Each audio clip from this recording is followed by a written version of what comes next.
حرصت الفنانة رانيا يوسف على مشاركة متابعيها عبر حسابها الرسمي على موقع تبادل الصور والفيديوهات انستجرام بصور من أحدث جلسة تصوير خضعت لها.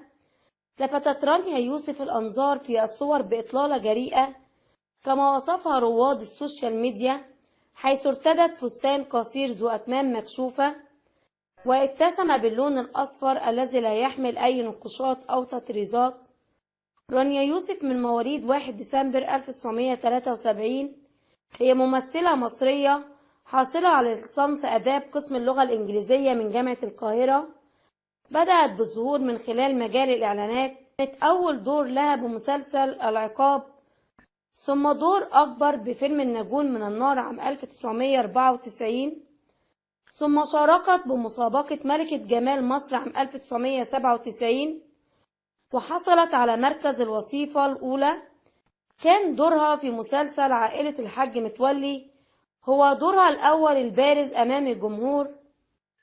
شاركت الفنانة هيدي كرم جمهورها عبر حسابها الرسمي انستجرام صور من أحدث ظهور لها بإطلالة لافتة وجريئة، وأثارت هيدي كرم الجدل على السوشيال ميديا بعد ظهورها بفستان قصير فوق الركبة كشف عن رسمة التاتو الخاصة بها على الساق.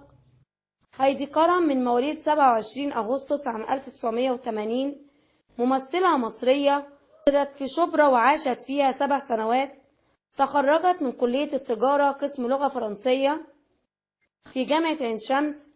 بدأت طريقها الفني بالعمل كموديل في الإعلانات التلفزيونية، استمرت في تقديمها لمدة 2 عام، ثم عملت كمذيعة مدة قصيرة وذلك في شبكة راديو وتلفزيون العرب وقناة MBC 1.